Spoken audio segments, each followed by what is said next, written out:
¿sí? Igual, Juan, ya habíamos probado y lo podías compartir, así que vamos a dar el inicio formal, si les parece bien, y ya arrancamos con la ponencia del día de hoy. La va a dar Juan Brito Castillo, que es un colega, un amigo de Chile, del país hermano de Chile.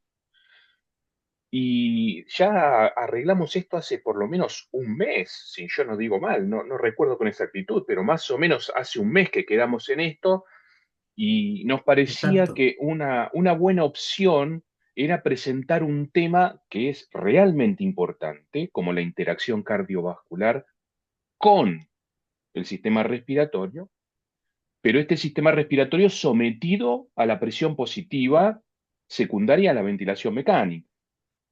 Como ustedes seguramente podrán imaginar, del mismo modo que se altera la fisiología respiratoria, también se altera la fisiología cardíaca y vascular. En consecuencia, creímos que este era un tema de relevancia para tratar, para formarnos, como veníamos mencionando hace unos minutos, compartir, debatir, compartir conocimiento y aprender juntos. Así que, sin mayores preámbulos, le dejo el paso a Juan, que va a poner una presentación y ya nos va a ilustrar sobre este tema. ¿Se ve ahí?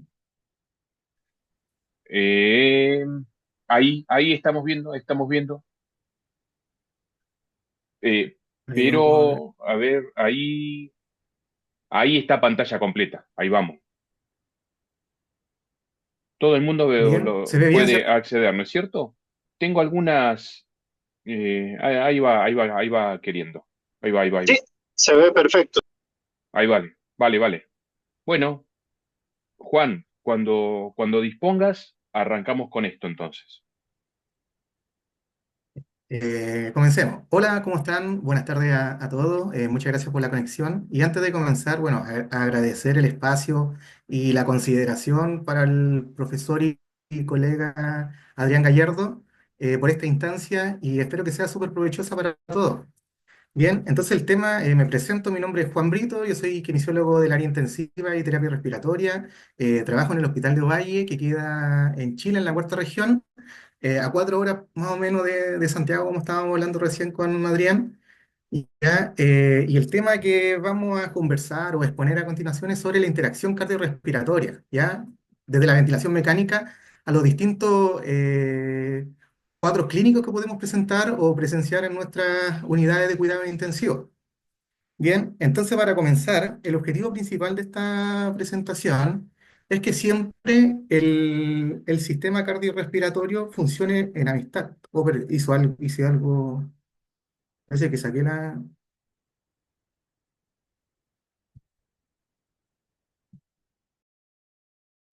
¿Me desconecté? Bueno. No, yo estoy viendo ahí un corazón dándose una mano con un pulmón. Está perfecto. Ah, ya, Está- ahí volví. Ahí Supongo que es de volví. la clase. Está muy bien, está muy bien. Sí, sí, ahí está, yo fui el que... Ya, acá puse el puntero. Bien, entonces la gracia, el objetivo de esta presentación es mantener una buena relación entre estos dos sistemas, po, con el fin, ya, de no generar conflicto, ya, para no llegar a esta escena, ¿cierto? Entonces, para comenzar, decir que los temas que vamos a abordar a continuación, un poco de concepto de historia de la relación que existe entre estos dos sistemas importantes, la relación anatomofuncional de la interacción cardiorrespiratoria y fundamentos fisiológicos de la ventilación espontánea natural y también cómo funciona. ¿Me escuchan? Sí, ¿Todo se bien, escucha, cierto? sí, Ya. se escucha bien, sí, se escucha bien. Bien. Los fundamentos fisiológicos de la ventilación a presión positiva y fundamentos fisiopatológicos de la interacción de esta en el contexto clínico, ya sea shock, insuficiencia cardíaca, enfermedades pulmonares y en el destete, ¿ya? Que son generalmente las patologías más frecuentes que tenemos en la unidad de cuidado intensivo. Entonces, un poquito de historia acá, decir que desde el siglo XVII que Hales empezó a realizar estudios y se dio cuenta que había una variación de pulso cuando el ser vivo, en este caso animales, respiraban, y luego en el siglo XVIII, Ludwig, en seres humanos, comenzó a darse cuenta de esta interacción, ya que luego más adelante empezó a aparecer y se dieron cuenta que se intensificaba cuando habían cuadros respiratorios exacerbados en el caso del asma y se empezó a identificar como la respiración paradojal, ¿cierto? Donde había una variación de la presión de pulso de más de 10 milímetros de mercurio.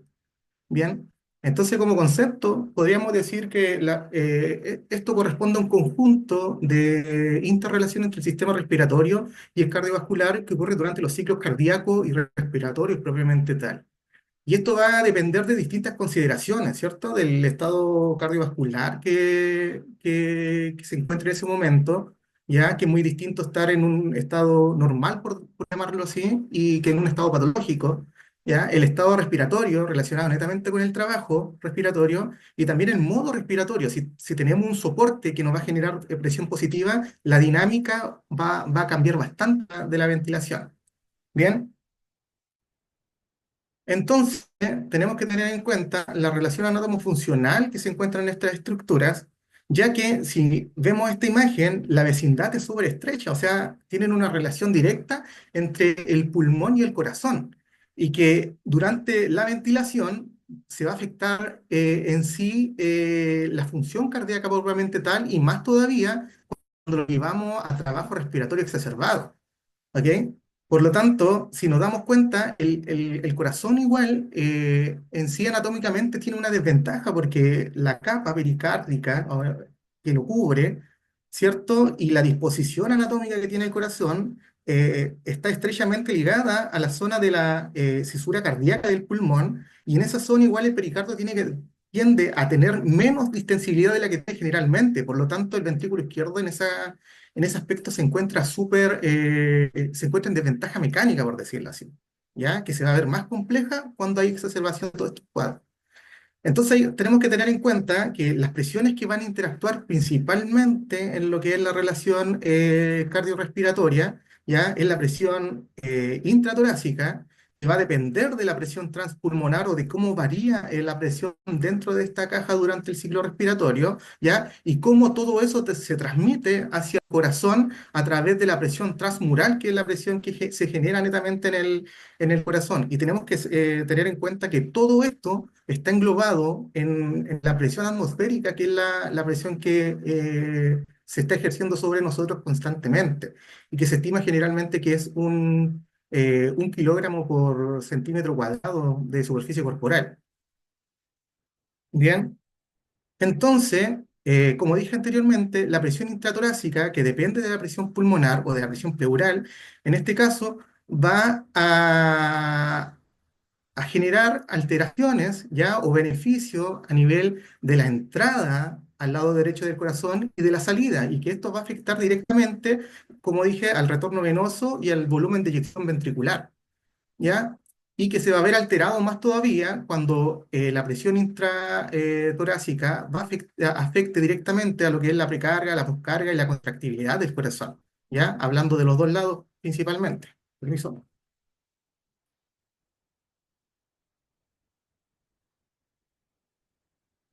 También tenemos que tener el conocimiento, ¿ya? ¿Qué es la presión transmural, ¿ya? O cuál es el principio básico de flujo y presión en la estructura colapsable. Cuando hablamos de presión transmural, ¿cierto? Vamos a decir que es la diferencia entre la presión interna y la presión externa, llamándole presión externa en este caso a la presión intratorácica y presión interna a la presión que hay dentro del vaso sanguíneo o de la cavidad cardíaca. Por lo tanto, cuando la presión transmural es positiva, vamos a decir que va a disminuir la presión a nivel de la estructura vascular y por lo tanto se va a hacer positiva y va a tender a distenderse. A medida que vayamos disminuyendo esta presión transmural, ¿cierto? Las resistencias van a aumentar y el vaso va a tender a disminuir su espacio o su lumen. Por lo tanto, como dije, la resistencia aumenta. Y esto se va a ver increciendo a medida que la presión externa vaya aumentando, ¿ya? Y siguiendo aumentando hasta tal manera que se genere el colapso del vaso sanguíneo e incluso hasta el cese de flujo propiamente tal, ¿ya? Todo esto después lo vamos a ver representado a nivel más fisiológico, más de interacción cardiorrespiratoria. Y otro, eh, otras presiones que van a estar generando harta relación o trastorno-beneficio de la parte cardiovascular va a ser la presión transpulmonar, ¿ya? Que va a ser la presión que va a generar la distensión del pulmón cuando ingresa el volumen corriente. ¿ya? Muchas veces aquí quiero hacer un poquito de resaltar esto, porque siempre uno escucha o dice que el PIB es nocivo en la interacción cardiorrespiratoria y generar trastorno ¿cómo se llama? En la presión sistémica. Por el hecho de que a veces cuando hay pacientes que tienen una hipotensión muy marcada, todos dicen, oye, bájale el PIB. Y generalmente el PIB es una presión estática, ¿cierto? Y que va a depender de cómo yo la dosifico también en relación al cuadro clínico o el contexto clínico del paciente. Pero muchas veces la que genera es más nociva a esto es la presión transpulmonar, porque es la presión que se va a estar disminuyendo o aumentando en cada ciclo respiratorio. Bien, por lo tanto, si lo llevamos al punto de vista más fisiológico, la presión transpulmonar va a hacer la diferencia entre la presión alveolar y la presión pleural. ¿Ya? Otro punto importante que tenemos que tener en cuenta, la presión media de la vía aérea, ¿ya? Y que muchas veces este parámetro clínico, que solo se da en la ventilación mecánica, no se toma en cuenta, ¿ya? Y en sí tener en claro que la presión media de la vía aérea solamente es un parámetro netamente matemático que lo calcula el ventilador mecánico, ¿ya? Que lo tiene constantemente presente cuando hacemos análisis y que va a depender netamente de la cantidad de PIB o de presión positiva al final de la respiración que le estamos colocando al paciente. Entonces, Placenti nos da a entender en su publicación del 2024 que los pacientes que tienen presión en medio de la vía aérea superior a 12 milímetros de mercurio, tienen una supervivencia menor a los que tienen una presión media de la vía aérea de 12 milímetros de mercurio. Por lo tanto, es súper importante evaluar esta presión, ¿ya? La cual igual nos va a dar a entender si estamos sobredistendiendo el pulmón o la gravedad, la severidad del cuadro clínico del paciente, o también si lo estamos en colapso. Bien, en sí, estas ¿cómo se llama? Presiones es importante tenerlas en cuenta ya a la hora de manejar a nuestros pacientes, sobre todo cuando están en ventilación mecánica. Bien, bueno, la presión transpulmonar es más difícil calcularla porque necesitamos un balón esofágico para poder calcular la presión esofágica que directamente se relaciona directamente con la presión pleural, ¿ya? Pero en sí, en ventilación mecánica, la presión media de la vía aérea es un gran indicador. Y otra cosa que tenemos que tener en cuenta, ¿ya? Y presente es que si nosotros tenemos una mala función por una interrelación que está siendo afectada por aumentos de presiones o falta de presiones, el que se va a ver afectado va a ser el DO2 o el delivery de oxígeno, ¿ya? Que va a estar netamente siempre condicionado por el gasto cardíaco o el contenido de oxígeno que exista a nivel orgánico. Por lo tanto, en distintas situaciones patológicas, esto se puede haber afectado. Por eso que necesitamos que siempre que manejemos a pacientes en esta condición, tengan una precarga y una poscarga y una contractibilidad adecuada, ¿ya? Para que no afecte esta interacción. Y también que tenga una buena cantidad de hemoglobina, ¿cierto? Que exista una buena saturación de oxígeno a nivel de este sistema y una buena concentración de oxígeno disuelto, ¿ya? Para que el delivery de oxígeno en esta ocasión sea lo más positivo o significativo posible. Bien. Y lo otro también que tenemos que tener en cuenta la determinante de entrada y de salida del sistema respiratorio, ya decir que en el retorno venoso va a depender netamente de la presión intratorácica, puede ser beneficioso o puede ser perjudicial para la parte derecha del corazón, la presión de la aurícula derecha, la resistencia del sistema venoso, ¿ya? Y la presión arterial media. Y por lo tanto, también tenemos que tener en cuenta, para que exista un gasto cardíaco adecuado, ya tiene que haber una frecuencia cardíaca adecuada, va a depender de la precarga, la poscarga y la contractibilidad sistema del ventrículo. Bien, ahora entramos a hablar directamente de lo que es la ventilación espontánea natural. Bien, tenemos que tener en cuenta que en primera instancia la ventilación espontánea va a generar presión negativa, ¿ya? A nivel intratorácico. Bien, producto del descenso o la contracción de este diafragma. Y a nivel abdominal va a generar presión positiva, ¿ya? Y esta presión positiva va a favorecer el gradiente de presión desde las zonas abdominales a los vasos Paciente no solo le intratorácicos, evaluamos el debido trabajo una vez que se extubaba, sino que además evaluamos el trabajo antes de que se extubara. Y le hicimos dos tipos de... a... Entonces, esta presión positiva que se ejerce a nivel abdominal va a favorecer el gradiente de presión hacia el lado derecho del corazón. Por lo tanto, como dije, al disminuir la presión intratorácica, va a aumentar la presión transmural de la aurícula derecha. Esto va a favorecer la distensibilidad, va a disminuir la presión de la aurícula derecha y por lo tanto va a favorecer el retorno venoso, ¿ya? Y consigo todo esto va a llevar a mejorar la precarga del ventrículo, ¿ya? Porque al haber mayor distensibilidad, nosotros vamos a estar generando mayor índice de longitud, tensión de las fibras miocárdicas, y por lo tanto, si nos llevamos a los principios fisiológicos, vamos a generar que la ley de Frank-Starr genere con la ley de Frank-Starr, ¿cierto? A mayor distensibilidad de la fibra miocárdica, va a haber una mejor contracción, ¿ya? Y por lo tanto también vamos a estar favoreciendo la poscarga del ventrículo, la contractibilidad del ventrículo derecho, ¿ya? ¿Qué ocurre entonces? Bueno, acá vemos unos gráficos, ¿cierto? Que habla netamente de que ¿cómo se llama? El flujo de sangre a nivel de la aurícula derecha, ¿cierto? Va a tener un punto de llenado aproximadamente a los 8 milímetros de mercurio, ¿ya? Y acá vemos la representación en distintas condiciones clínicas, ¿cierto? Que la resistencia vascular va a aumentar en la hipervolemia, ¿ya? Y cuando existe baja resistencia. Cuando hay hipervolemia, ¿cierto? Hoy estamos hablando de que hay mayor cantidad de volumen de sangre a nivel auricular, por lo tanto, el punto de presión ya se va a desplazar hacia la derecha y por lo tanto va a tener un punto de presión más aumentado que los 8 centímetros, los 8 milímetros de mercurio que estábamos hablando en condiciones normales del llenado auricular. Cuando vemos que hay baja resistencia, también va a aumentar el flujo, pero en este caso el punto de llenado auricular, ¿cierto?, de presión se va a mantener como en la normalidad. A diferencia que cuando estamos hablando de alta resistencia o hipovolemia, estamos diciendo que en la alta resistencia baja el flujo sanguíneo, ¿cierto? Pero se mantiene el punto de presión de llenado auricular y ¿cómo se llama? En condición de hipovolemia, vamos baja por la baja cantidad de volumen de sangre, baja el retorno venoso, ¿cierto? Baja el retorno venoso y por lo tanto el punto de presión también va a disminuir. ¿Ya? Ahora nos vamos a la poscarga del ventrículo derecho, ¿cierto? Y cuando hablamos de la poscarga del ventrículo derecho, acá tenemos que ver que estos cambios que voy a referir a continuación, no hay que tener claro que va a generar un trastorno propiamente tal, porque en condición fisiológica no se genera ningún trastorno clínico, ¿ya? A excepto que haya un patrón exagerado o alguna patología propiamente tal que me vaya a generar trastorno. Bien, entonces tengo que decir producto de que como aumentó la precarga y disminuyó la poscarga del ventrículo derecho, esto va a mejorar el volumen de llenado de la aurícula izquierda y el ventrículo izquierdo y por lo tanto va a favorecer y disminuir la poscarga y tener una mejor fracción de eyección ventricular. ¿Ya? Pero tengo que tener en cuenta que en esta condición, que cuando yo inspiro, ¿cierto? La resistencia vascular aumenta.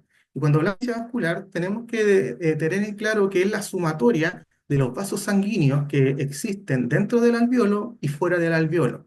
¿Bien? En inspiración, como aumento el volumen alveolar, los vasos sanguíneos que están en el alveolo van a aumentar su resistencia, porque tienden al colapso. A diferencia que cuando exhalo, ¿cierto? Disminuyo la resistencia de estos vasos, ¿ya?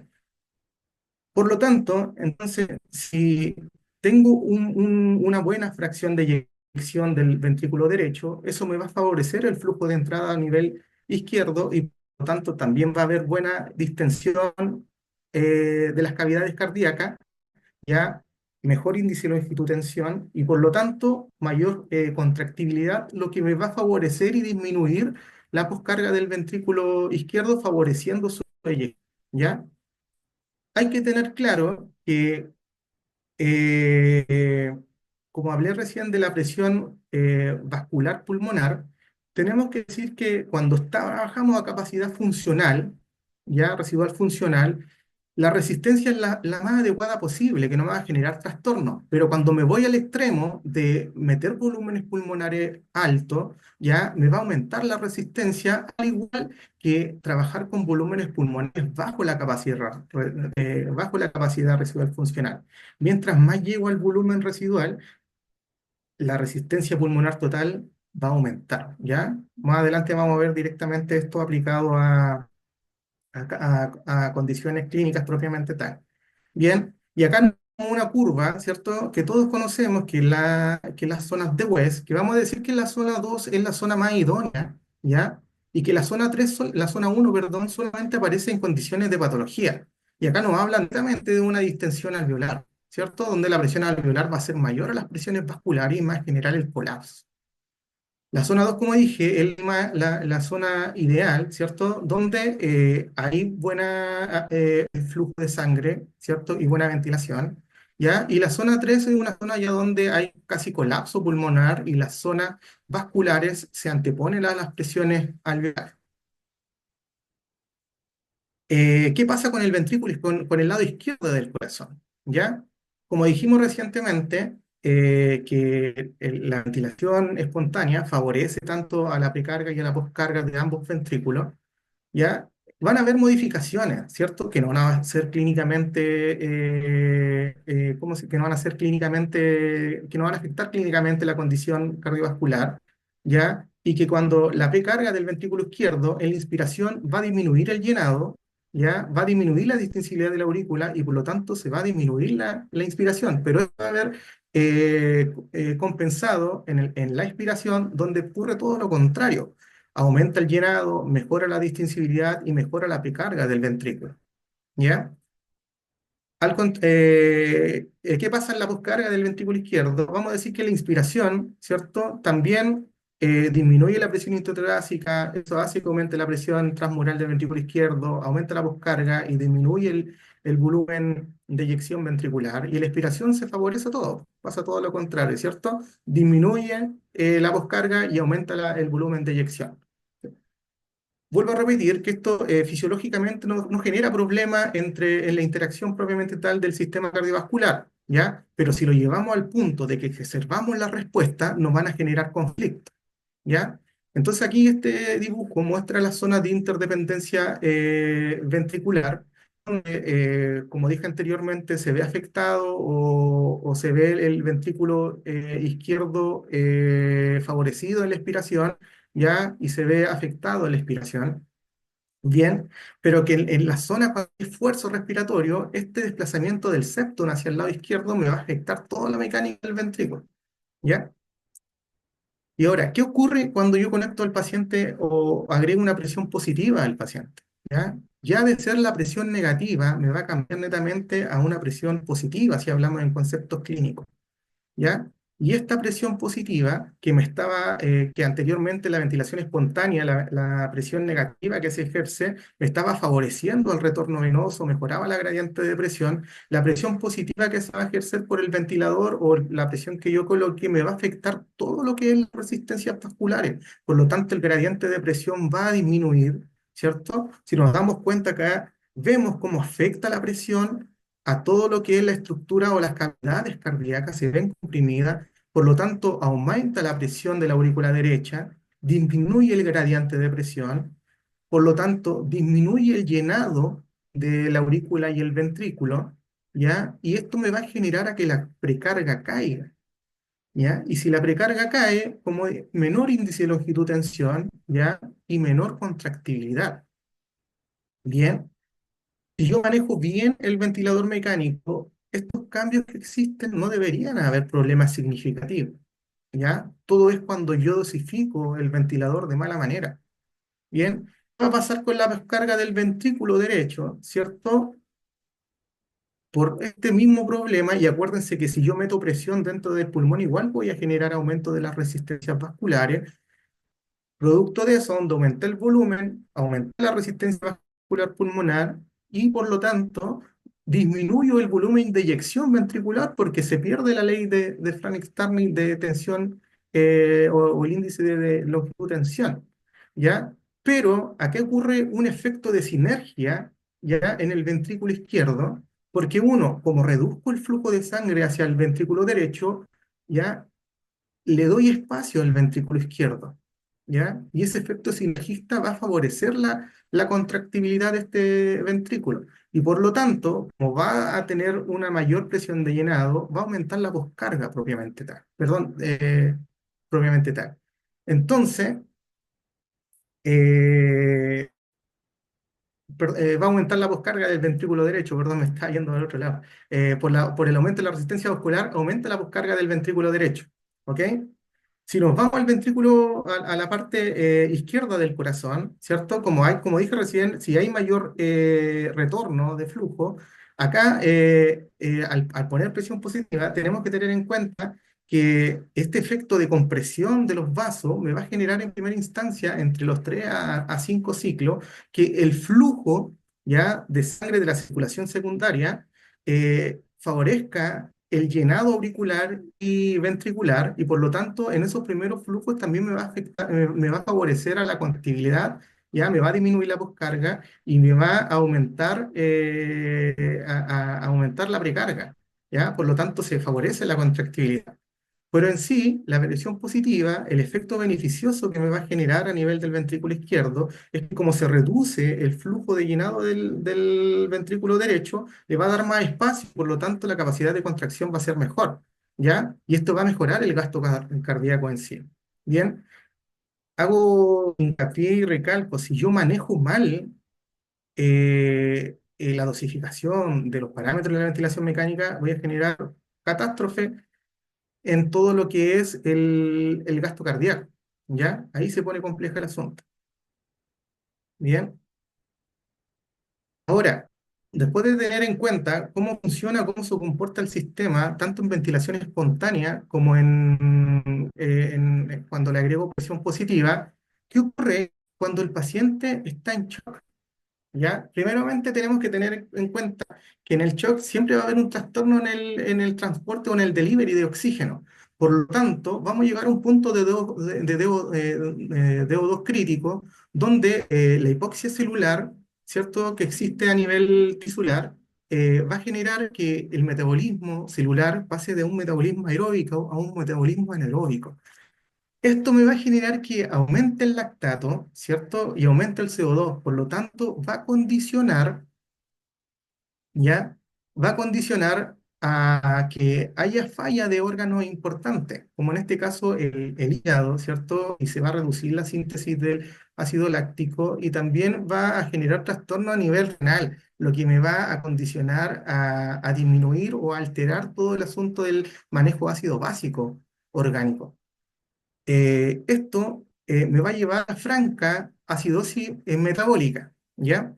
Vamos a dejar ahí, acidosis metabólica, que se va a ver afectado, ¿cierto?, en el shock, ¿ya? Porque tenemos que tener en cuenta que el gasto cardíaco o la resistencia vascular se afecta, ¿cierto? Y esto va a depender de los distintos tipos de shock, ¿cierto? En el hipovolémico, la precarga se va a afectar, entonces ahí tengo que enfocarme en ese aspecto. En el cardiogénico, en el obstructivo, netamente se va a afectar lo que es la contractibilidad, ¿cierto? Ya sea porque en el cardiogénico nos hace un infarto con el miocardio que va a afectar alguna zona miocárdica, por lo tanto su contracción no va a ser adecuada, o en el shock obstructivo netamente que va a pasar lo mismo, producto de una alteración, una compresión en la estructura cardíaca, va a generar también trastornos en su contractibilidad, ¿ya?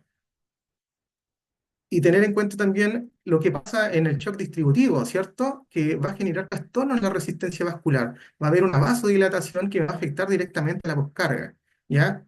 Todas estas alteraciones, ¿cierto?, van a afectar directamente el delivery de oxígeno y en esta condición voy a tener el consumo de oxígeno aumentado. Por lo tanto, cuando llego al punto de dos crítico, ¿ya? Bueno, acá obviamente que la presión arterial, si estamos hablando de gasto cardíaco y resistencia vascular, estamos netamente dando el concepto matemático de lo que es la presión arterial, y aquí es donde nosotros nos enfocamos y tratamos de mantenerla siempre sobre 60, 65 milímetros de mercurio, ¿ya? Para que no haya trastorno de hipoperfusión. Y como dije recién, ¿qué pasa cuando se supera el punto de DO2 crítico? ¿Ya? Existe una redistribución del flujo cardíaco, va del flujo sanguíneo a la zona donde, hacia los órganos vitales. Bien, entonces, ¿cierto? Se va a favorecer toda la circulación a lo que es corazón, pulmón, cerebro, ¿cierto?, hígado, riñón. Pero como caímos en franca acidosis, ¿cierto?, metabólica, eh, nuestro sistema respiratorio va a tratar de compensar barriendo la mayor cantidad de CO2 para poder mantener el equilibrio del pH. Entonces, como se aumenta el trabajo respiratorio y nosotros estamos por esa alta demanda de consumo de oxígeno y ese mal delivery de oxígeno, desde que pasamos a generar a nivel de la musculatura respiratoria un consumo de más del 50% del poco oxígeno que está circulando y que debería ser redistribuido a los órganos más vitales. Por lo tanto, acá viene el problema propiamente tal que si yo no supero o no logro controlar ya este punto de dos crítico, ya, y el aumento del consumo del sistema respiratorio, ya, voy a generar que llegue un punto donde haya una parada respiratoria.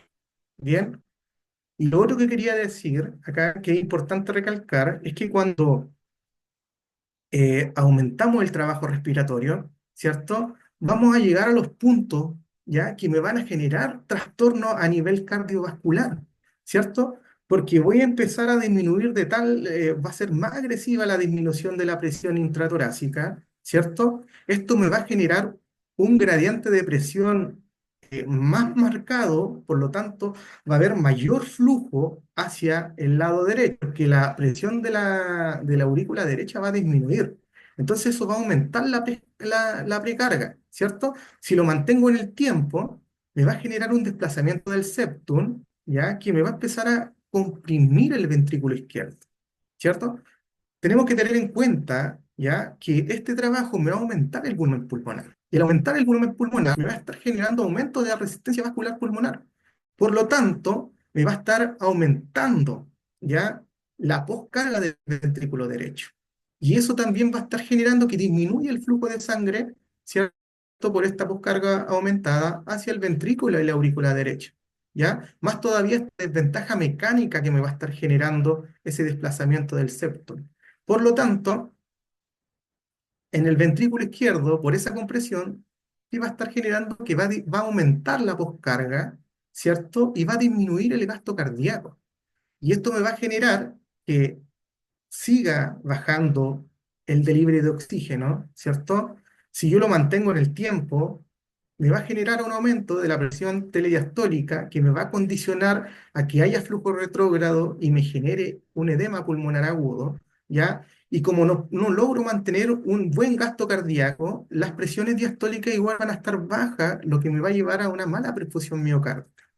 Bien, entonces es importante, ya, cuando nosotros tenemos un paciente que está en un proceso infeccioso y vemos, o proceso infeccioso o algún trastorno que condicione una acidosis metabólica, tenemos que ver cuál es el soporte, ya, que le podemos brindar al paciente para que no llegue a generar estos estragos. ¿Ya? Otro punto importante también, que el aumento del trabajo respiratorio puede generar que aumente la presión transpulmonar y eso también me va a llevar a una lesión pulmonar propiamente tal. Entonces nosotros tenemos que apuntar como terapeutas respiratorios que siempre tenemos que dar el mejor soporte para disminuir ya el daño que hace el trabajo respiratorio aumentado. Bien. Entonces, ¿qué pasa si yo el paciente, ya, o qué va a generar la ventilación mecánica?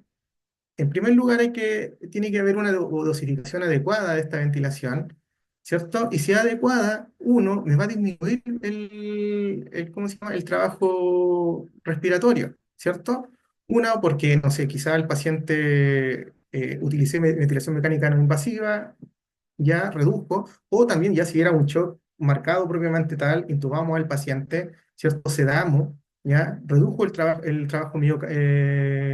respiratorio, ¿cierto? Y esto me va a disminuir el consumo de oxígeno por el diafragma, por lo tanto, va a haber o vamos a favorecer ya nuevamente la redistribución del gasto cardíaco a los órganos que están sufriendo propiamente tal o a los que lo necesitan porque son órganos vitales. ¿Ya? Esto va a mejorar la precarga del lado izquierdo del corazón, por lo que hablé anteriormente, va a disminuir la poscarga del ventrículo izquierdo, ¿cierto? Y me va a ayudar a mejorar el gasto cardíaco, ¿cierto? Porque como dijimos anteriormente, el aumento de la presión positiva me va a generar aumento de la presión del lado derecho, por lo tanto va a generar menos flujo de sangre ya hacia el lado derecho me va a dar mayor, el septum cardíaco se desplaza hacia la derecha, le da más espacio al ventrículo izquierdo, y esta sinergia que genera la ventilación mecánica me va a favorecer el volumen de eyección ventricular.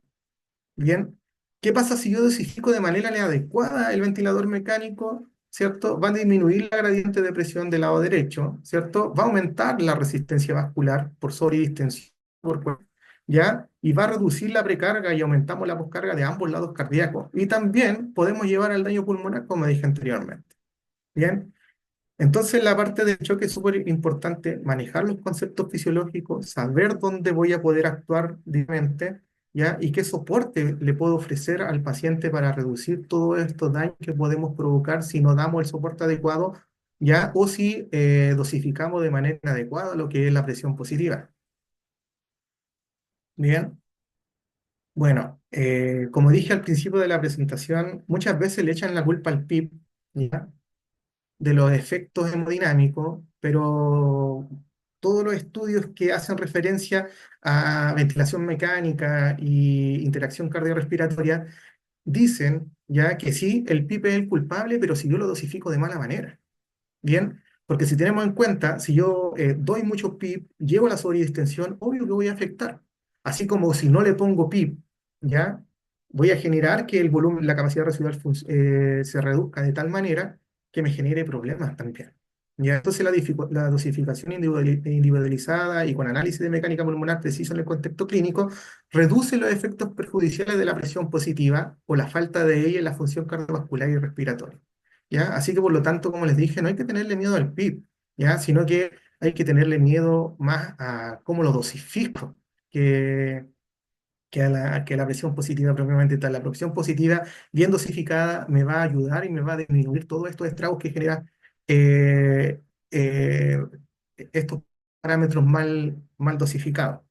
Bien, ahora, ¿qué ocurre en la interacción cuando hay enfermedades respiratorias? ¿Cierto? Aquí puse una enfermedad, hablemos en el punto de vista propiamente tal como una enfermedad obstructiva, ¿cierto? Y aquí otra enfermedad netamente restrictiva. Lo que tienen en común es que en la agudización del EPOC o en el síndrome de distrés respiratorio, ambos van a tener aumento del trabajo respiratorio y ya hablamos, ¿cierto?, de los estragos que genera el aumento de la contracción diafragmática a nivel de la interacción cardiorrespiratoria, ¿cierto? Y otra cosa que es en común, que entre los dos se puede generar hipoxia e hipercapnia, ¿ya? Como hablamos recién en la curva que mostraba cómo trabajar en la disminución de la CRF o el aumento de la capacidad residual funcional, va a aumentar la resistencia vascular pulmonar, ¿cierto? Por lo tanto, este aumento de la resistencia vascular pulmonar me va a aumentar la poscarga del ventrículo derecho, ¿sí? Me va a aumentar la poscarga del ventrículo derecho, netamente porque la resistencia vascular está aumentada, ¿ya? Y esto, si no lo manejo, me va a disminuir la precarga del ventrículo izquierdo, me va a aumentar la poscarga del ventrículo izquierdo y me va a disminuir el volumen sistólico, ¿ya? Y me va a condicionar más todavía, ¿ya? Esta hipoxia y el trabajo, ¿ya? Empeorando ambos cuadros, propiamente tal. ¿Qué pasa, ¿ya? Si yo le agrego a estas dos condiciones, ¿cierto? Voy a disminuir el trabajo, ¿ya? Porque acá con el PIB, ¿ya? Voy a reducir ese PIB intrínseco que está generando la exacerbación muchas veces del EPOC por todo el cuadro efectivo que genera, ¿ya? En este caso voy a mejorar, ¿cierto? La expansión, voy a disminuir las zonas heterogéneas, ¿ya? Del pulmón, ¿ya? Y consigo también voy a disminuir el trabajo respiratorio. En los dos, ¿ya? Voy a mejorar la función intercambiadora, por lo tanto, ¿ya? Voy a favorecer a disminuir o a normalizar lo que es el intercambio gaseoso y los niveles de oxigenación en sangre. Por lo tanto, voy a favorecer la reducción de la resistencia vascular, ¿ya? Voy a mejorar el volumen de eyección ventricular, ¿ya? Y por lo tanto, el delivery de oxígeno también se va a ver favorecido porque mejoramos la interacción cardiorrespiratoria, mejoramos la función intercambiadora, ¿ok? Entonces, la presión positiva es súper importante en estos cuadros, siempre y cuando se realice de buena manera. ¿Bien? Ahora, ¿y qué pasa en la insuficiencia cardíaca, ya que son, todas estas patologías son súper clásicas en las unidades de cuidado intensivo o en las unidades de paciente crítico, ya. Aquí es súper similar. Bien, la presión positiva en la vía aérea, ¿cierto? En el sistema respiratorio, como dije, va a aumentar la presión intratorácica, ¿cierto? Esta presión va a reducir el retorno venoso, como lo explicamos anteriormente, va a aumentar la resistencia vascular pulmonar, ¿ya? La reducción del retorno venoso me va a disminuir la precarga del ventrículo derecho y el aumento de la resistencia vascular pulmonar me va a aumentar la poscarga del ventrículo izquierdo. Esto va a generar que disminuya el gasto cardíaco, ¿ya? Esa presión positiva intratorácica me va a disminuir por problema, por el aumento de la resistencia vascular, la precarga del ventrículo izquierdo, ¿cierto? Pero como dije anteriormente, esa sinergia que ocurre, porque donde reducimos el flujo de sangre hacia el lado derecho, le va a dar más espacio al volumen al ventrículo izquierdo, por lo tanto la poscarga de manera sinergista por la ventilación positiva me va a generar que aumente el gasto cardíaco, ¿ya? Por eso que es súper significativa la presión positiva en los pacientes que tienen esta patología. Bien, ¿y qué pasa? ¿Qué pasa en los pacientes ya que yo voy a destetar? ¿Ya?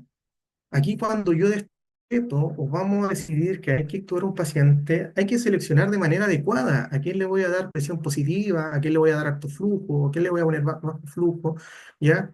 Porque el éxito del destete depende del soporte que yo le coloque al paciente, respetando siempre el cuadro clínico, ¿ok? Respetando siempre el cuadro clínico. En este caso, ¿cierto? Los pacientes que se van a beneficiar de presión positiva van a ser los pacientes hepáticos, ¿ya? Y los pacientes cardíacos, ¿bien? ¿Por qué? Porque cuando yo desteto al paciente, ¿cierto? Disminuyo la presión intratorácica, ¿cierto? Y ya vimos todos los efectos que van a ocurrir a nivel. Entonces, todos los efectos que va a generar la presión positiva, ¿cierto? Va a aumentar el retorno venoso, ¿ya? Del lado derecho. Por lo tanto, mayor volumen y me puede generar esta condición de que se desplace el septum, me genere trastorno a nivel izquierdo, ¿ya? Y otra cosa que puede aumentar el tono adrenérgico de los pacientes, por lo tanto, puede aumentar el trabajo respiratorio, se puede elevar la frecuencia cardíaca, aumenta el consumo de oxígeno. Algunos pacientes pueden responder mal a la presión, a la despresurización del sistema, aumentando el nivel de CO2, disminuyendo la presión arterial de oxígeno, ¿cierto? Favoreciendo el aumento de la resistencia vascular pulmonar, ¿ya? Y también de ¿cómo se llama? De la perfusión miocárdica. Esto puede llevar a que, como dije anteriormente, esta sobrecarga del lado derecho, que haya desplazamiento del septum, disminuya la compliance del ventrículo izquierdo, ya aumente el volumen telediastólico y por lo tanto la resistencia de llenado, y esto me va a generar flujo retrógrado, el cual se me va a desencadenar lo que se conoce, ¿ya? O lo que escribe la literatura como el WIPO, ¿cierto? Que es el edema producido por el destete o por el WIP, ¿ya? Entonces, tenemos que tener en claro, ¿cierto?, la importancia que tiene la presión positiva en el manejo de los clínicos y que principalmente nosotros tenemos que ser, como terapeutas, buenos o tener un análisis crítico adecuado con los conceptos fisiológicos y anatómicos correspondientes para decidir cuándo colocamos presión positiva, ¿ya? Y cómo dosificamos esta presión en relación al análisis de la mecánica pulmonar. Bien, ya llegando al fin de la presentación, ya como conclusión, decirles netamente que conocer los conceptos anatómicos, fisiológicos y fisiopatológicos de esta enfermedad es súper importante de los distintos cuadros clínicos que nos enfrentamos. ¿Ya? Conocer el contexto clínico de cada situación que nos enfrentamos es fundamental para poder enfrentar siempre de buena manera y otorgar todo lo que es soporte adecuado a estos pacientes, ¿ya? Y siempre dosificar, ¿ya? Y ajustar parámetros personalizados. Yo sé que muchas veces existen protocolos o guías clínicas, pero no hay mejor ajuste que el que se hace en relación al contexto clínico, a la condición del paciente, ¿ya? Para no generar ningún problema ni alteraciones cardiovasculares. Así que Muchas gracias. Espero que haya sido provechosa y productiva la presentación. Ya, me apuré un poco en algunos contextos porque generalmente me estaba demorando mucho, más de una hora. Así que gracias por la atención y gracias por el espacio, profe Adrián. Bueno, vamos, no, no, excelente la presentación, realmente muy interesante. De hecho, ni siquiera había terminado y ya estaban largando aplausos, así que entiendo que esto responde a que la presentación ha estado muy, muy buena. Ahí mandan felicitaciones, manda Alex Olivares y otro de los chicos por aquí también estaba mencionando algo a propósito de esto, Antonio también estaba diciendo eso. Em, para abrir el espacio de preguntas. Yo me voy a tomar la libertad de hacer un paréntesis aquí a propósito de algo que estabas mencionando, que era que uno no tiene que tener miedo al agregado de PIP, sino que antes que tenerle miedo, más bien tendría que hacerlo de manera individualizada, con mediciones, con ciertos procedimientos estandarizados y demás.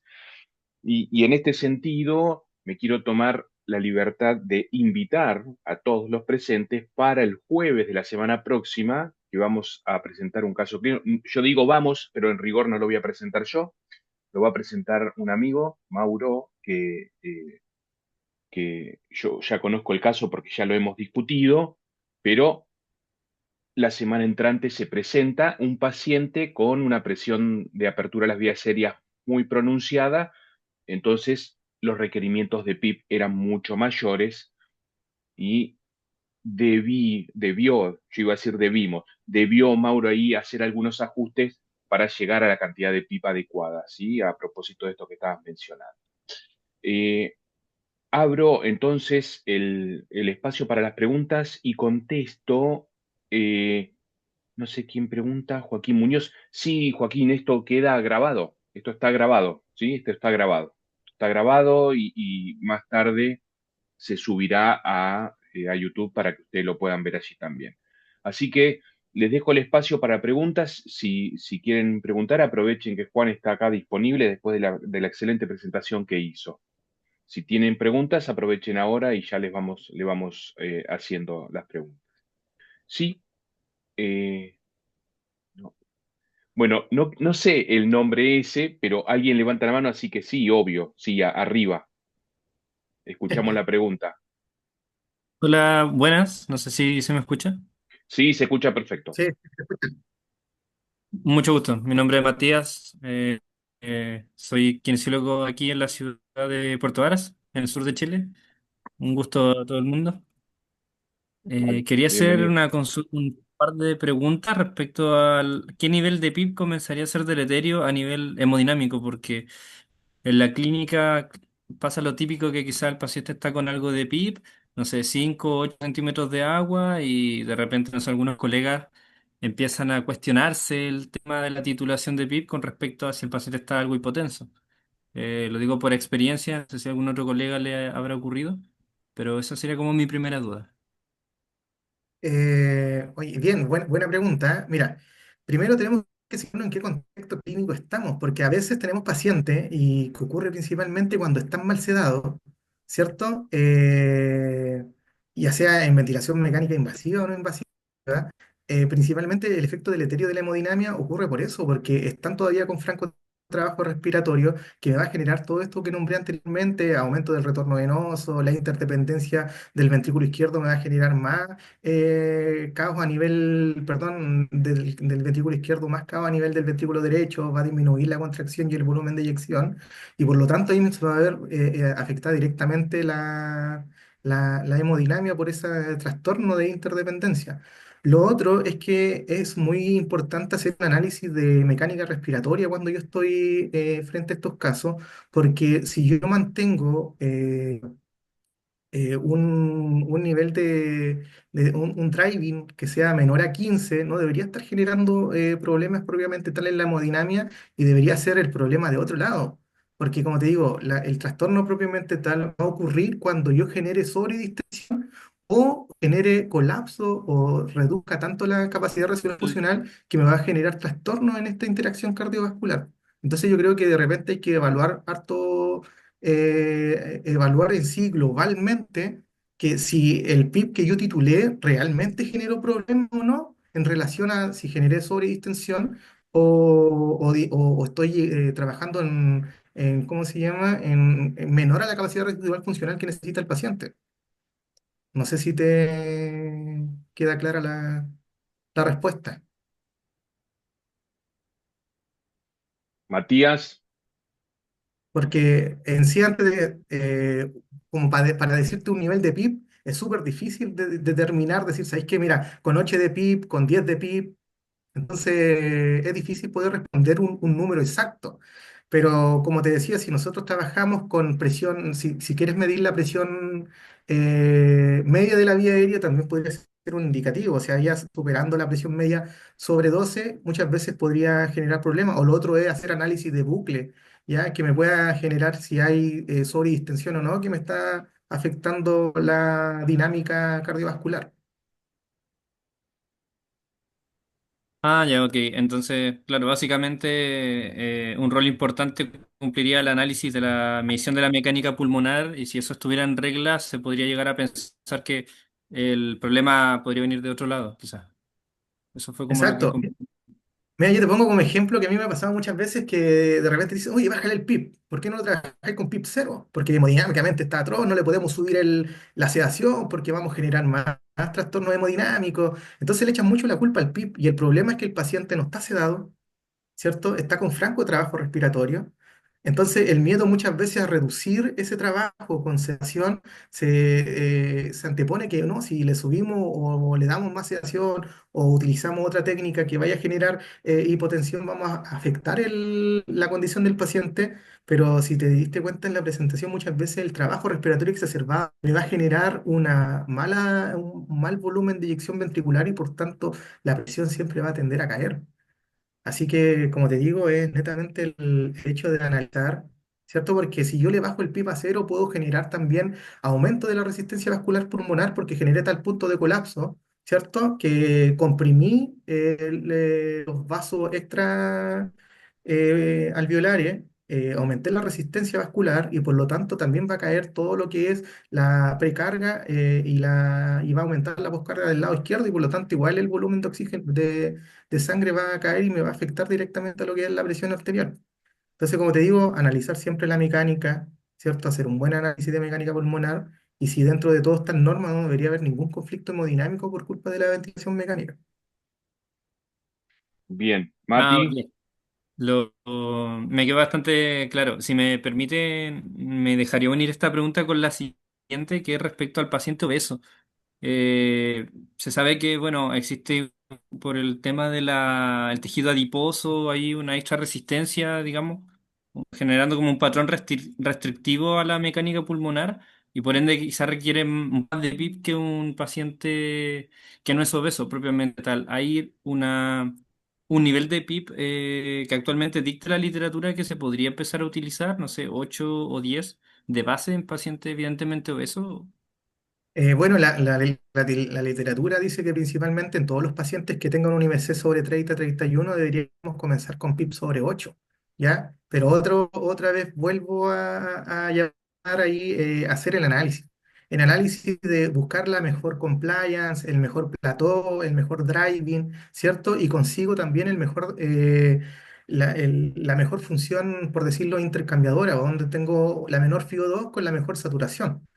Entonces, te digo, sí, se puede utilizar siempre los obesos, se recomienda sobre 8 de pi, ¿ya? Pero hay que de nuevo entrar ahí a ver cuál es la mejor complacencia que me puede generar, ¿ya? Con el fin de no generar trastornos cardiovasculares. Pues tenemos que saber que igual la parte fisiológica del paciente obeso, todo ese aumento de la presión intraabdominal que va a estar ahí ejerciendo la masa propiamente tal, también me va a afectar el asunto de la gradiente de presión hacia el lado derecho y por lo tanto va a influir netamente en la mecánica respiratoria. Entonces, cardiovascular, perdón. Entonces, importante igual, como yo digo, siempre llamo a hacer el análisis completo podríamos decir, en cancha, ¿cierto? Viendo siempre, buscando la mejor distintibilidad, el mejor driving y con la menor FIO2 posible para poder generar una buena saturación. bien. Mati, ¿alguna más? ¿Alguna pregunta más? ¿O ya estamos? No sé. Bueno, primero que nada, muchas gracias por la respuesta, quedó todo bastante claro y por el momento no tengo más preguntas. Muchas Gracias, gracias. Fantástico. Mati. Gracias. Te paso, Juan, te paso una consulta de uno de los chicos que está participando. Diego pregunta si en los pacientes operados, o los pacientes cardiológicos intervenidos quirúrgicamente, hay que tener alguna ¿Mm? consideración diferente en términos de titulación de PIP en los pacientes que fueron sometidos a bypass coronario, muy probablemente, en comparación con aquellos que fueron sometidos a reemplazos valvulares, mitral o aórtico, ¿no? Eso no importa, como sea, pero reemplazo valvular. ¿Hay alguna consideración específica? Mira, en sí hay que siempre, bueno, optimizar la ventilación, que sea protectora, porque ya si nos sobrepasamos a puntos de que la presión positiva me vaya a generar trastorno en la función cardiovascular, obvio que me va a afectar directamente a lo que es ambas cirugías, ¿cierto? Pero en este caso sí deberíamos trabajar con, siempre optando por mantener una mecánica respiratoria adecuada con el fin de no generar ningún problema. En sí no estoy directamente así como para referir algún artículo que esté, no sé si ahí me puedes ayudar usted, Adrián, en relación que diga el beneficio o no o que afecte directamente el asunto de la presión positiva directamente en esta condición quirúrgica cardiovascular. Pero en sí, como otra vez lo voy a repetir, manteniendo una mecánica respiratoria adecuada, no deberían haber conflictos directamente en esta condición. Entonces, vamos a decir, podemos concluir o podemos convenir, vamos a decir mejor, podemos convenir que si la mecánica respiratoria está normalizada, vamos a decir esto entre comillas, por supuesto, si está normalizada, uno esperaría que no exista ningún tipo de trastorno hemodinámico en el que intervenga allí, toda vez que si está normalizada sería lo más cercano a una ventilación fisiológica de discapacidad residual funcional y es el punto donde existe menor resistencia vascular pulmonar, resistencia vascular periférica, tanto ventrículo izquierdo como derecho funcionan correctamente, sí, bueno, el derecho no tanto, pero que tienen una precarga adecuada y la poscarga también, considerando que al colocarle cierta cantidad de presión al pulmón se genera un microambiente. Habías pasado una diapositiva muy interesante donde se mostraba que el corazón estaba como envuelto por los pulmones. Entonces, una cantidad de pipa adecuada le genera un microambiente para que el corazón pueda eyectar normalmente, que no tenga tanta posibilidad de fallo diastólico. ¿Esto lo podemos convenir en esto o hay algo que yo no sé, no estoy diciendo o me estoy perdiendo una parte para contestarle a Diego? No, es que netamente habla de que si puede afectar la parte quirúrgica, o sea, o por lo que entendí, si hay una cantidad de parámetros idóneos de tener en consideración en los pacientes que estén interviniendo quirúrgicamente por la valvulopatía o por la parte de infarto agudo. En sí, generalmente manteniendo una mecánica pulmonar adecuada, no debe haber ningún conflicto de trastorno en esta condición quirúrgica.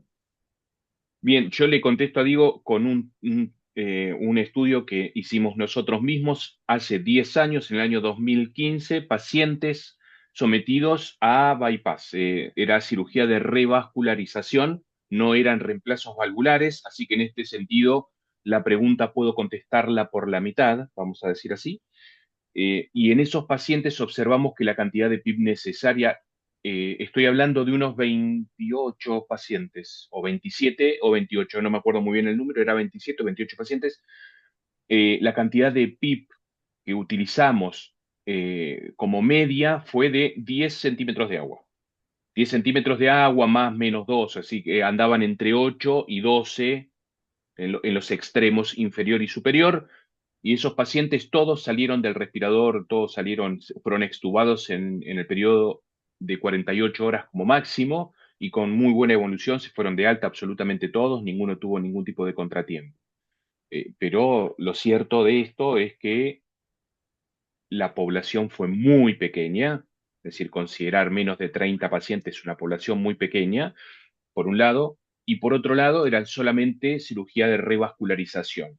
En todos ellos, la titulación de PIP se hizo mediante curva de PIP compliance.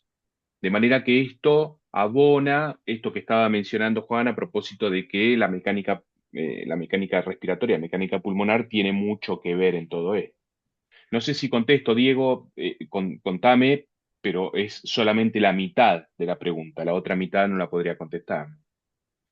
Quiero decir, no la podría contestar con el estudio este que nosotros hicimos. Bien, bien, bien, ok, Diego, ok. ¿Alguna otra pregunta? ¿Alguien más que quiera? Aprovechamos que Juan todavía está aquí. Si hay alguna otra pregunta o levantan la mano y directamente abren el micrófono, se puede hacer la pregunta y interactuamos, o lo hacen directamente por el chat, como ustedes gusten. Si es así, yo se la leo directamente a Juan y se responde. Esperamos un cachito y si no, bien. Hace una hora que estamos, está muy bien. Para un día viernes cerrar la semana discutiendo sobre fisiología respiratoria y cardiovascular está muy bien, está muy bien. ¿Qué tal, Adrián? Un saludo, para Darío, Juan también. ¿cómo estás? Muy bien, recién llegando a casa, pero sí los iba escuchando mientras conducía. Y Mi bueno, gracias pregunta Dios. va, mi pregunta va enfocada, si han tenido alguna experiencia con un paciente ECMO por trastorno respiratorio. ¿Cómo maneja la titulación de PIP, oxígeno, si usan ventilación ultraprotectora con mililitros pocos, 2, 3, 4 kilogramos peso? ¿Alguna experiencia que nos puedas compartir? Gracias. Bueno, mira, yo por mi parte, acá en la unidad de paciente crítico nosotros no tenemos relación directamente con ECMO. Así que, pucha, es difícil que pueda contestar esa pregunta porque en experiencia no tengo la experiencia en esa condición. Bueno, y yo, Darío, yo te puedo contestar, pero no porque yo tenga mis pacientes con ECMO, porque nosotros no tenemos ECMO en la clínica donde trabajo, pero sí estoy en contacto con chicos colegas de Juan, que trabajan allí en Chile y que trabajan con ECMO. Por ejemplo, Ricardo Arriagada es uno de ellos. Y lo que converso, lo que discutimos habitualmente con él es que la titulación de PIP la hacen como si fuese normal un paciente sin ECMO, o vamos a ponerlo en estos términos, esa es la titulación de PIP que utilizan habitualmente, pero sí muchas veces se ven en situación de tener que reducir de manera sustancial el volumen tidal, como acabas de mencionar, pero nunca, nunca por debajo de los 4 mililitros kilogramo peso teórico. He llegado a leer paper con la propuesta de 3 mililitros, pero nunca vi menos que eso, y inclusive hasta 3 me parece una barbaridad. El ECMO en este caso, bueno, vendría a salvar la hipercapnia severa que esto produce, pero también tiene otros contratiempos, por ejemplo, la hipoxemia que se produce por hipoventilación pura, ¿no es cierto? Esto no tengo ni que explicar. 3 mililitros por kilogramo de peso teórico prácticamente se ventila nada más que la vía aérea artificial y la vía aérea de conducción. La ventilación alveolar va a caer de manera sustancial y eso representa hipoventilación pura. Y si el paciente está en ECMO, vamos a tener algún tipo de trastorno ahí con el aporte, con el flujo sanguíneo y el aporte de oxígeno a los tejidos. Esto es lo que yo te puedo contestar de acuerdo a lo que discuto con Ricardo. La titulación de PIB normal y nunca menos de 4 mililitros por kilogramo peso teórico. Sí, gracias. Yo también había leído sobre 4 mililitros. En una conversación escuché a una persona que también estaba pensando en poner 3, 2, entonces ya eso ya me pareció una barbaridad. Entonces, recordé eso fue la semana pasada, más lo tenía fresco. Sí, sí, yo recuerdo haber leído puntualmente recuerdo haber leído 3 mililitros por kilogramo de peso teórico en un paper, pero por supuesto recuerdo que los pacientes reportaban los autores una hipercapnia severa, ¿no? Y además hipoventilación y la hipoxemia que se genera por hipoventilación pura. Esto me lo acuerdo perfectamente bien. El paper es del 2010, si mal no recuerdo. Pero menos no, Claro, no leí ventilamos nunca. solo espacios muertos. Claro, exactamente, exactamente, exactamente. La vía aérea de intercambio comienza a partir de la generación 16 aproximadamente. O sea, hasta la generación 16 no existe el intercambio gaseoso. Básicamente estamos ventilando el espacio muerto, ¿no? Bien, ¿y alguna Muchas pregunta gracias. más? No, no, Darío, con gusto, con gusto.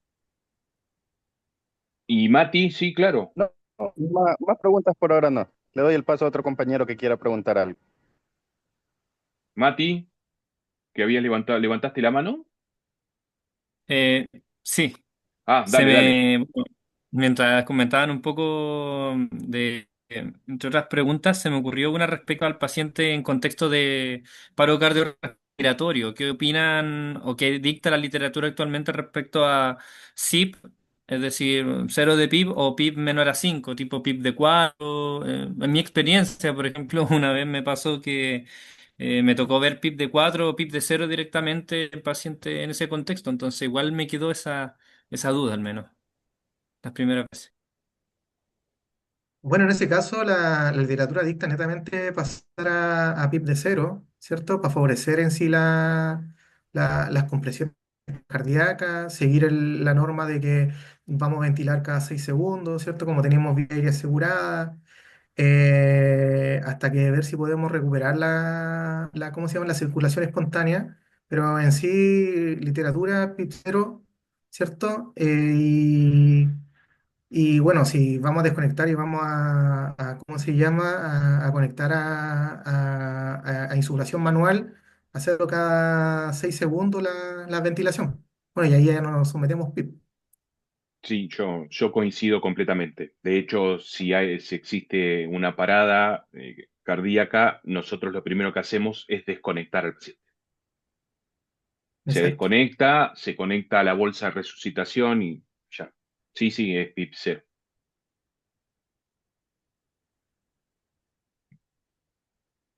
Gracias, Ah, Matías. súper, súper. Otra Eh, pregunta que tengas. sí, según, bueno, la literatura, ¿qué dicta actualmente sobre las maniobras de reconocimiento y qué opinan ustedes en base a su experiencia? Aquí en Chile al menos tengo entendido que siguen realizándolo, en mi experiencia me ha tocado verla, pero igual por lo que he ido leyendo no se recomienda mucho actualmente, o más bien no se recomienda en lo absoluto. No sé qué información hay respecto de eso.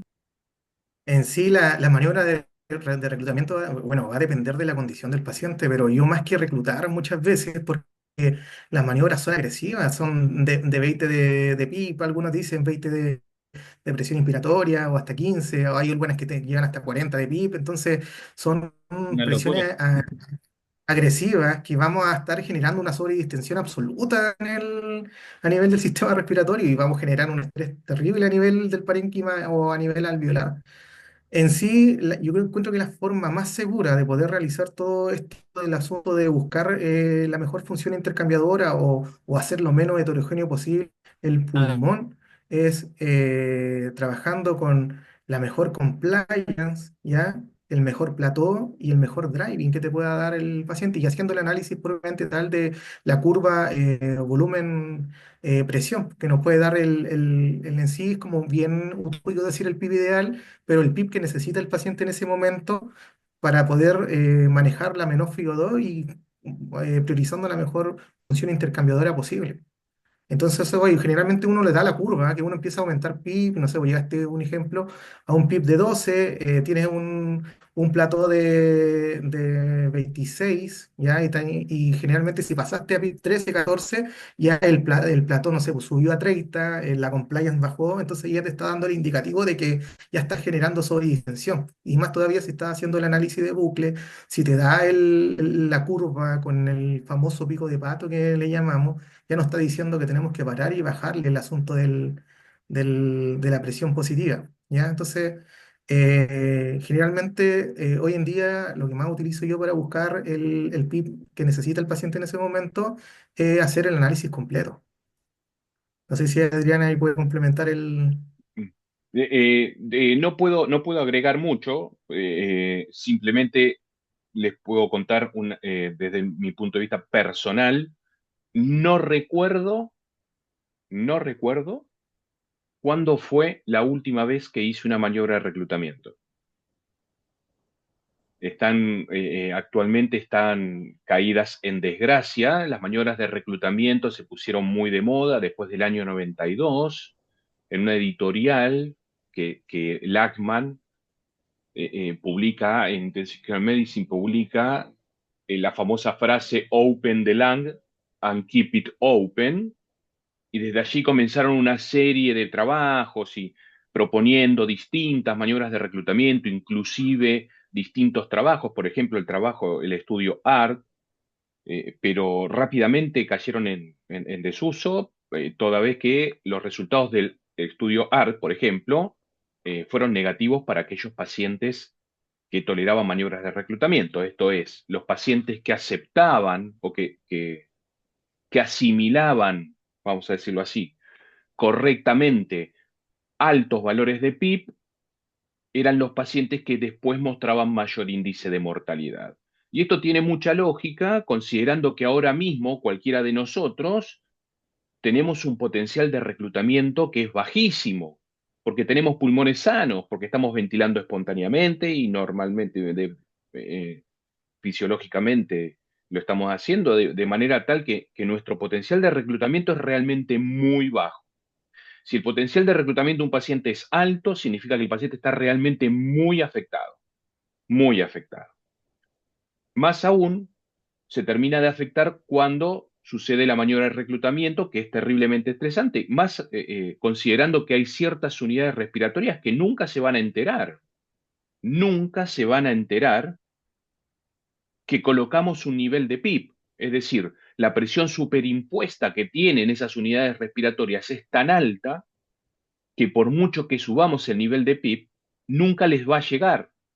En consecuencia, las unidades respiratorias que más sufren son las unidades respiratorias no dependientes y se van a terminar sobredistendiendo, generando esa particularidad que mencionaba Juan en el bucle, que es como si fuera un pico, es una espiga. El paciente está sobredistendido. No, no, las maniobras de reclutamiento incluso tienen un impacto hemodinámico realmente muy grande. No, no, no son recomendables, Mati, no son recomendables.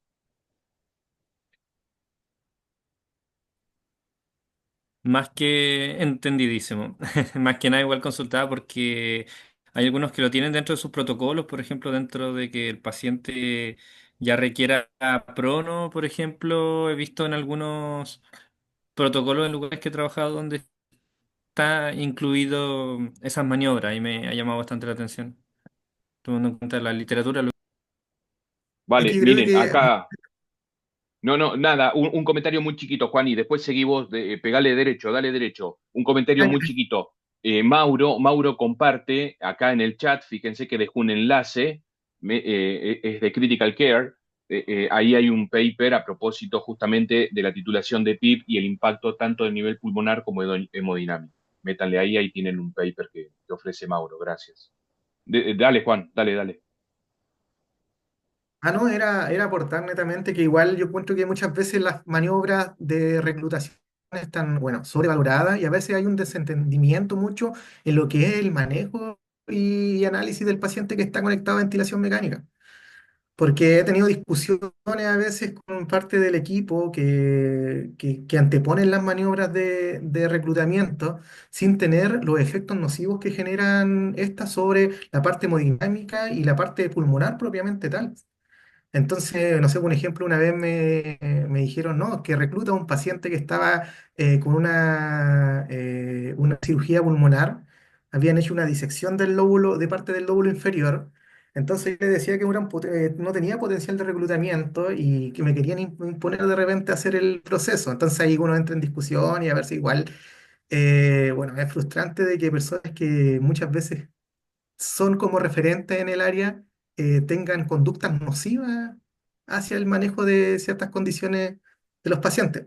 Pero así como voy a recalcar todavía, siempre no, la mejor forma de poder manejar todo esto es haciendo un análisis crítico, ya manejando el tema, para no generar ninguna conducta nociva en los pacientes.